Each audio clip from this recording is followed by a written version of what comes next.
holat uchrab turadi. Bu noto'g'ridir. Ya'ni af fni talaffuz qilayotganda af deb talaffuz qilishadi.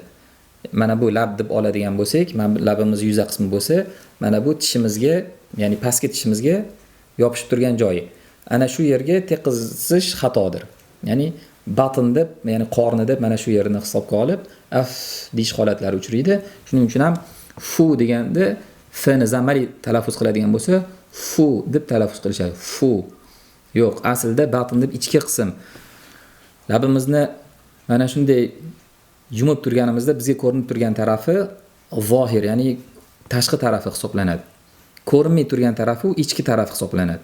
Ana o'sha ichki tarafi degan, ya'ni yuzaroq qismiga tegadi. Labimizning lunjiga emas, ya'ni tishimizga yopishib turgan pastki qismiga emas, yuza qismirog'iga tegadi. Soddaroq aytganda, qo'li bilan quruq ajragan joyini ichkari tarafiga tegishli kerak. Af emas, af, fa, fi, fu. Ayni paytda zammali talaffuz qilayotganda hozir do'stga qarasak ko'rinmay qolishi mumkin. Shuning uchun hozir e'tibor beramiz. Fni oldin aytib olib, keyin uni talaffuz qilishimiz kerak. Fu.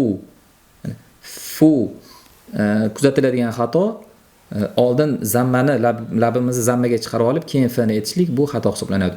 Fu ko'pchilikda uchrab turadi. Fa, fi, fu deyishlik. Fu yo'q, unday emas. Fu. Ku, fu, wan deganimizda ham ku, fu bo'lishligi kerak. Ku, fu, wan ahad maxrajidan chiqishligi lozim bo'ladi. Doskaga qaraydigan bo'lsak, buni yana ham mashqlar bilan mukammallashtirib olamiz. Hop. Fa, fi, fu harakatlarga e'tibor beramiz. Mana shu yerda fu hozir ko'rsatib o'tilganidek talaffuz qilish lozim. Labimizni, demak, fni aytmasdan oldin u qo'yishlik kerak emas. Fu. Fam. Hop, bu yerda fni yaxshilab firillash kerak. Fa. Va ayni paytda mimning o'sha g'unna va bayniya sifatini bildirishlik kerak. Fam. Fami deb mni qalqala qilib qo'yish kerak emas. Fam deb haliginday shadda ham qilib qo'yishligimiz kerak emas. Bayniyaligi bilinish kerak. Fam.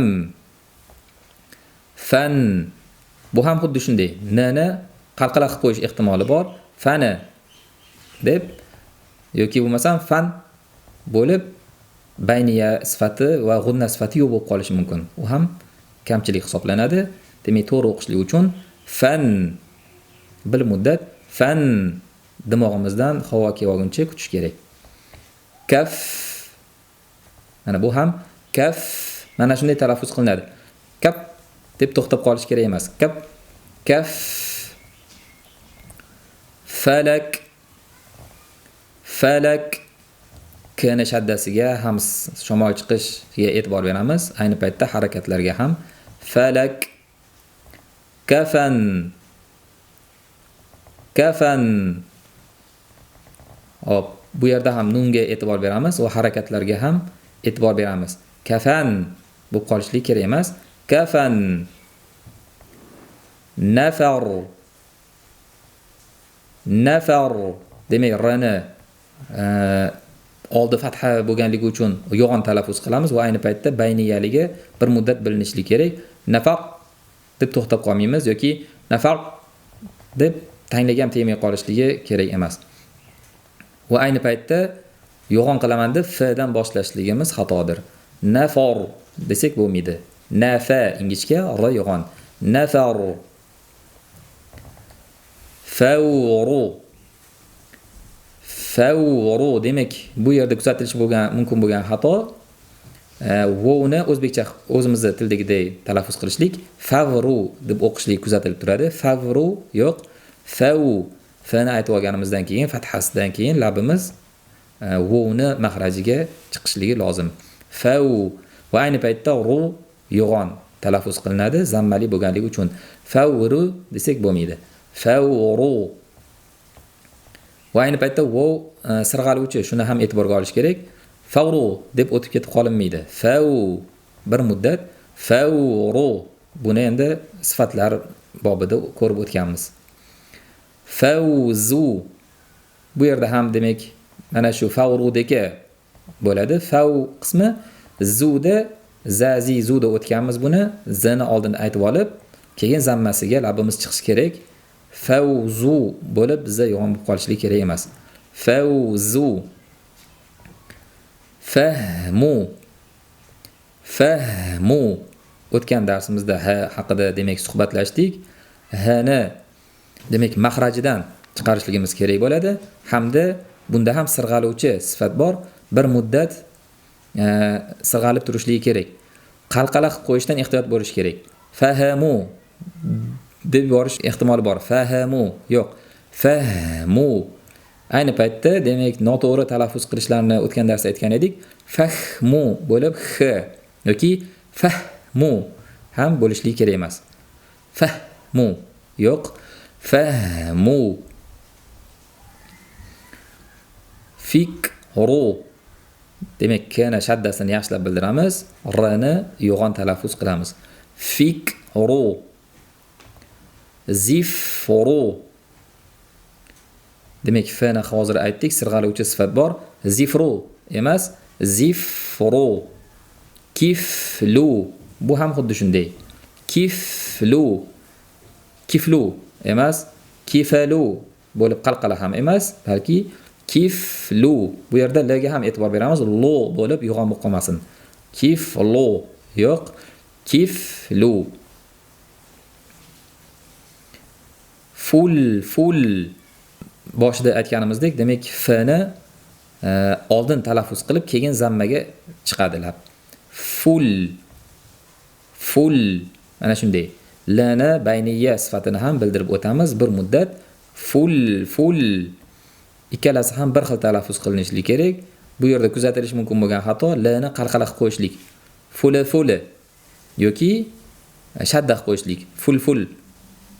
Tez o'qiganda ful deb o'qiramiz. Yo'q, aslida ful. Mana shunday talaffuz qilinadi. Nawfar. Bu yerda ham vani o'zbekcha qilib qo'yishimiz mumkin. Nawfar qilib shundan saqlanamiz. Nav bo'lib labimiz demak zammaga vovning mahrajiga chiqishligi kerak va bu ham ro oldi fatha bo'lganligi uchun yo'g'on nawfor bo'lib qolmasligi kerak. Asl ayni paytda n vovga borishlik uchun labimiz no bo'lib qolishi ham ehtimoli bor. Nawfar yo'q, na ingichka, fa ingichka, ro yo'g'on. Nawfar. Va ayni paytda rni bayniyasini bildiramiz. Nawfal. Bu ham xuddi shunday. Naw bir muddat mahrajda sirg'aladi. Fal lni bayniyasini bildiramiz. Nawfal. Fahima bo'lmaydi. Fahima. Urg'u birinchi harakatga tushadi. Fahima. Yafhamu. Demak, fni sirg'altiramiz. Yafhamu. Mni ham ayni paytda g'unnasi mni o'zida qolishligi kerak, zammaga o'tib ketmasligi lozim. Yafhamu bo'lmaydi. Yafhamu bo'lsa dimoqdan kelib qolayotgan bo'ladi. Zamma og'izdan kelishligi kerak. Mni o'zidagini g'unna tez o'tib ketish kerak. Yafhamu. Ifham. Demak, fni sirg'altiramiz. Ifham bo'lib qalqala bo'lib qolmasin. If va mimdagi bayniyani ham bildiramiz. Ifhama desak to'g'ri bo'lmaydi. Iftatana. Harakatlarga ham e'tibor beramiz, bir xil talaffuz qilinishi kerak. Yaftatinu. Bu yerda ham demak yaftatinu deb tez o'tmaymiz, fni sirg'altirish kerak. Yaf va nun bo'lib, bu ham haligi mimda aytib o'tganimizdek dimoqga ketib qolmasligi kerak. Nundagi zamma. Yaftatinu. Iftakara. if fni yaxshilab bildiramiz. Takara ro yo'g'on va harakatlarga e'tibor beramiz. Iftakara yaftakiru f ga e'tibor beramiz. R ni ham yo'g'onligiga e'tibor beramiz. Yaftakiru bo'lib qolmasligi kerak. Yaftakiru harakatlarga ham e'tibor beramiz. Bu yerda cho'zib yuborish ehtimollari ham bor. Yaftakiru deb o'rganib qolsak, ertaga Fotiha surasini o'qiyotganimizda ham nasta'in deydigan bo'lib qolamiz.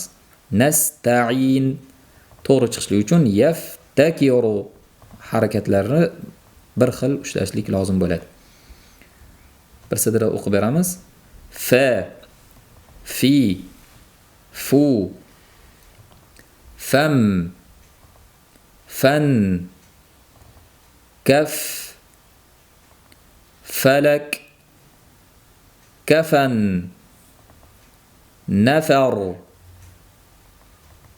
fawru, fawzu, fahmu, fikru, zifru, kiflu, fulful, nawfar, nawfal, fahima, yafhamu, ifham, iftatana, yaftatinu, iftakara, yaftakiru